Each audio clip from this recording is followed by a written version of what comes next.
Félicitations aux éléphants, mais avant tout, que la gloire et l'honneur soient rendus à l'éternel Dieu, le Dieu vivant, l'alpha et l'oméga, le commencement et la fin. Yeshua HaMashiach, le Seigneur Jésus-Christ. Voilà, le Seigneur Jésus a agi puissamment. Il a montré sa puissance de façon extraordinaire. On a vu ici que cette canne-là, je vous ai dit depuis le début que cette canne, elle est parsemée de conseils. Je vous ai dit que cette canne-là, Dieu a déjà mis les bornes.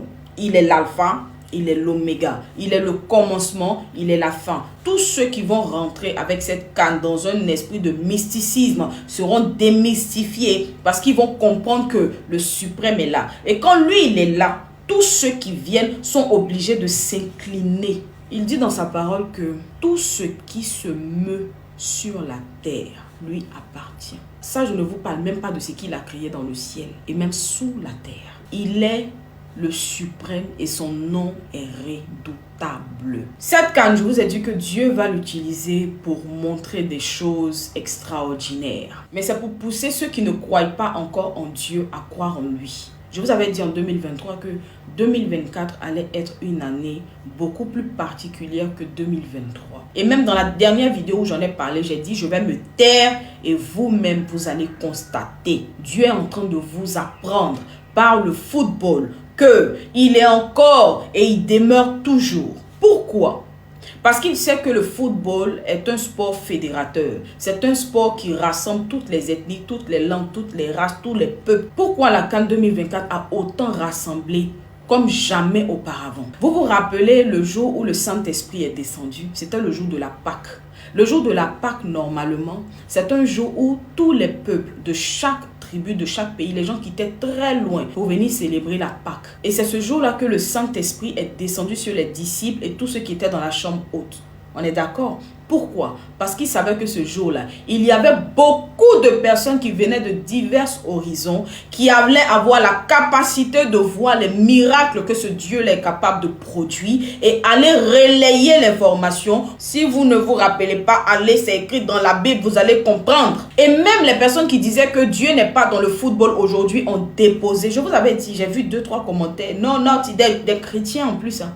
Non, Dieu n'est pas dans le football. Qui vous a dit ça? Que non, ça là, Dieu non. Oh non, ça là, Dieu non. Oh non, ça là. Vous n'avez pas. Lorsque la Côte d'Ivoire a perdu contre la Guinée équatoriale, le même jour, lorsque j'ai vu que la maison de la vieille de Akradjo, selon ce que les gens ont dit, que c'était une sorcière, a été brûlée, je dis, il y a un truc qui n'est pas net qui est en train de se passer. Pourquoi est-ce que c'est le jour où on perd qu'il y a l'incendie là-bas? Sachez que Dieu détruit par le feu. Il détruit par l'eau. Le jour devait détruire Sodome et Gomorrhe. Il a fait par quoi? Par le feu. Le jour il devait raser la terre de tous les méchants. Il a fait par quoi? Par l'eau. Vous savez, on ne peut pas vivre la vie là comme ça. De la même manière, tu es intelligent ou intelligente. Ton niveau spirituel doit être au même niveau ou même voire plus. C'est hyper important. Je vous ai dit que le spirituel commande sur le physique. Ce n'est pas la blague. Tous ceux qui ont moqué la Côte d'Ivoire se sont retrouvés out. Dieu n'aime pas qu'on touche à ce qu'il est en train de faire avec perfection. Parce qu'on ne peut pas aider Dieu à nous aider. Je suis désolée. Il est le suprême, il peut tout faire. Et il sait tout faire. Tous ceux qui se sont levés pour dire qu'ils vont poser barrière au plan de Dieu sont tombés. Tous ceux qui ont misé contre la Côte d'Ivoire sont tombés. Vous savez, le match avec la RD Congo, je vous le dis, c'est une confidence. Faites très attention. La RD Congo est un pays qui est hautement attaché à l'éternel Dieu. Parfois même, j'ai tendance à dire que, waouh, est-ce que le jardin d'Éden, ce n'était pas au Congo? C'est un pays qui est hautement béni, de même que la Côte d'Ivoire.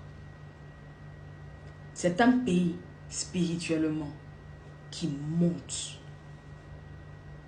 La RD Congo, c'est un pays particulier. Donc, ne voyez pas la RD Congo comme je ne sais pas quoi. Non. Ne vous hasardez pas. Non. Si vous aviez pratiqué l'humilité, puissance 10 avec les autres équipes, avec la RD Congo multipliée par 100, Parce que de la même manière que la Côte d'Ivoire est aimée par l'Éternel, la RD Congo fait partie des bébés chéris également de l'Éternel. C'est un pays qui aime Dieu. C'est pas la blague, hein, ce que je suis en train de vous dire là. Si le plan de l'Éternel pour la Côte d'Ivoire a été tracé et qu'il nous fait gagner la CAN par rapport à quelque chose qu'il veut, voilà, peut-être, comme on dit, c'est un réveil, ça dit un réveil comme la RD Congo, de la manière là-bas, ils aiment beaucoup, beaucoup, beaucoup Dieu. Ils font les choses, ils sont dans l'adoration, ils sont. Si l'objectif de l'Éternel, c'est ça, il fera gagner la Côte d'Ivoire et il va mettre son deuxième bébé à côté, en fait.